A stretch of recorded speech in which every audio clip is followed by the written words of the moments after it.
ಸದ್ಗುರು foundation ವಾರ್ಷಿಕೋತ್ಸವದ ಅಂಗವಾಗಿ ಶಾಲಾ ಮಕ್ಕಳಿಗೆ ಸಮವಸ್ತ್ರ ಹಂಚಿದರು. ಎಲ್ಆರ್ ಬಂಡೆಯಲ್ಲಿರುವ ರಾಘವೇಂದ್ರ ಸ್ವಾಮಿ ಮಠದಲ್ಲಿ ನಡೆದ ಕಾರ್ಯಕ್ರಮದಲ್ಲಿ ಮಕ್ಕಳಿಗೆ ಶೂ, ಸಾಕ್ಸ್, ಬೆಲ್ಟ್, ಟೈ ಜೊತೆಗೆ ನೋಟ್ ಪುಸ್ತಕ ಹಾಗೂ ಒಂದು ಶಾಲೆಗೆ ಸೌಂಡ್ ಬಾಕ್ಸ್ ನೀಡಿದರು.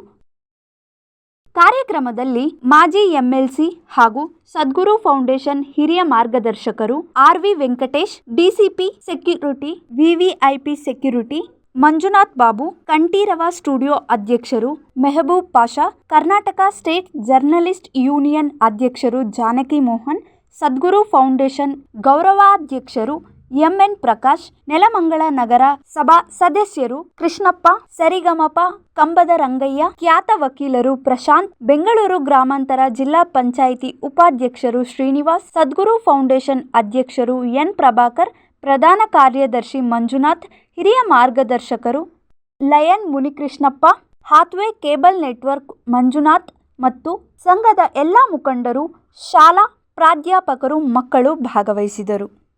ಇದೇ ಏರಿಯಾದಲ್ಲಿ ನಾನು ಎಸಿಪಿ ಆಗಿದ್ದಾಗ 10 ವರ್ಷಗಳ ಹಿಂದೆ ಸ್ಥಾಪನೆ ಮಾಡುವಂತಹ ಈ ಒಂದು ಸದ್ಗುರು ಫೌಂಡೇಶನ್ 10 ವರ್ಷಗಳ ಕಾಲ ಸಮಾಜದಲ್ಲಿ ಬಹಳ ಅವಶ್ಯಕವಾಗಿ ಬೇಕಾಗಿರ್ತಕ್ಕಂಥ ಕೆಲಸ ಏನಪ್ಪಾ ಅಂದ್ರೆ, ಯಾರಿಗೆ ವಿದ್ಯೆ ದೊರಕ್ತಾ ಇಲ್ಲ, ಯಾರಿಗೆ ವಿದ್ಯೆ ಪಡೆಯಲಿಕ್ಕೆ ಕಷ್ಟ ಆಗ್ತಾ ಇದೆ, ಅವರಿಗೆ ಸಹಾಯ ಮಾಡುವಂತ ಕೆಲಸವನ್ನ 10 ವರ್ಷಗಳಿಂದ ಮಾಡ್ಕೊಂಡು ಬರ್ತಾ ಇದ್ದೇನೆ. ಹೀಗಾಗಿ ನನ್ನ ಸದ್ಗುರು ಫೌಂಡೇಶನ್ ಪ್ರತಿಯೊಬ್ಬ ಸದಸ್ಯರಿಗೆ ನಾನು ಮೊಟ್ಟ ಮೊದಲನೇದಾಗಿ ಹೃದಯಪೂರ್ವಕವಾಗಿ ಧನ್ಯವಾದ ಹೇಳಲಿಕ್ಕೆ ಮತ್ತೊಂದು ನನ್ನ ಸದ್ಗುರು ಫೌಂಡೇಶನ್ ಸದಸ್ಯರಲ್ಲಿ ನಾನು ಪ್ರತಿ ಸರಿ ಬಂದಾಗ ಮನವಿ ಮಾಡ್ತಾ ಇದ್ದೀನಿ, ತಾವು ಯಾವುದೇ ವೃತ್ತಿ ಮಾಡ್ತಾ ಇರಿ, ಯಾವುದೇ ಕೆಲಸ ಮಾಡ್ತಾ ಇರಿ, ಯಾವುದೇ ಸಂಘಟನೆಯಲ್ಲಿ, ಯಾವುದೇ ರಾಜಕೀಯದಲ್ಲಿ, ಆದರೆ ಈ ಒಂದು ಸದ್ಗುರು ಫೌಂಡೇಶನ್ ಅಂತ ಏನು ಸಂಸ್ಥೆ ಇದೆ ಅದರಲ್ಲಿ ಮಾತ್ರ ದಯಮಾಡಿ ಯಾವುದನ್ನು ಬೆಳೆಸಕ್ಕೆ ಹೋಗಬೇಕು. ನಂಬರ್ 1 ನಿಮ್ಮ ರಾಜಕೀಯ ಬೆಳೆಸಬೇಡಿ, ನಂಬರ್ 2 ನಿಮ್ಮ ಜಾತೀಯತೆ ಬೆಳೆಸಬೇಡಿ, ನಂಬರ್ 3 ನಿಮ್ಮ ವೈಯಕ್ತಿಕ ಲಾಭಕ್ಕಾಗಿ ಈ ಸಂಸ್ಥೆಯನ್ನು ಬಳಸ್ಕೋಬೇಕು. ಯಾಕಂದ್ರೆ ಈ ಸಂಸ್ಥೆ ಇನ್ನು 100 ವರ್ಷಗಳ ಕಾಲ ಬೆಳೆಯಬೇಕಾಗಿದೆ. ಇಲ್ಲಿದ್ದಾರೆ ಯಂಗ್ಸ್ಟರ್ಸ್ಗಳೆಲ್ಲ ಇದ್ದಾರೆ, ನಾವೆಲ್ಲ ಇಲ್ಲಿಂದ ಹೋದ ಮೇಲೆ ಈ ಸಂಸ್ಥೆಯಿಂದ ಇನ್ನು 100 ವರ್ಷಗಳ ಕಾಲ ಇದೇ ರೀತಿಯಲ್ಲಿ ಸಮಾಜಮುಖಿ ಕೆಲಸದಲ್ಲಿ ತೋರಿಸ್ಕೊಂಡು ಬೆಳೆಸ್ಕೊಂಡು ಹೋಗಬೇಕಾಗಿರೋ ಅಥವಾ 2 ಅವರ್ಸ್ ಮಾತ್ರ ಯೂಸ್ ಮಾಡಿ. ಈ ಮೊಬೈಲ್ ನಿಮ್ಮ ಜೀವನ ಹಾಳಾಗೋಗ್ತಾ ಇದೆ.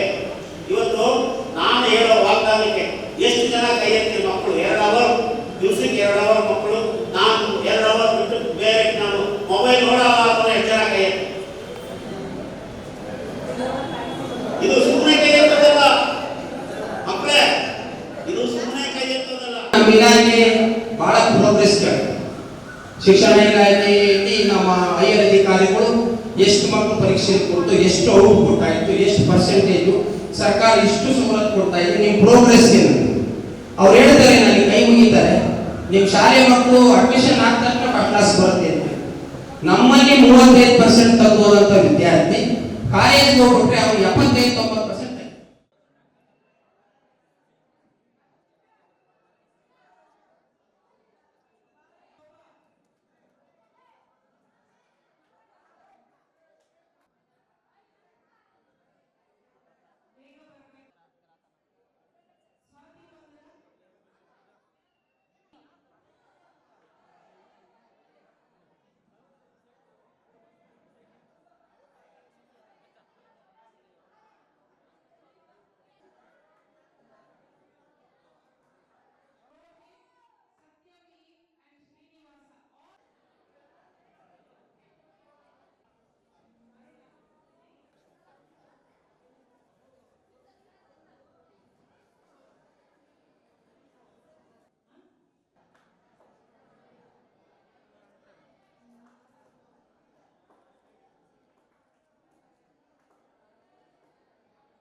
ಮೆಂಡು ನ್ಯೂಸ್ ನೆಟ್ವರ್ಕ್, ಸತ್ಯದ ಕನ್ನಡಿ.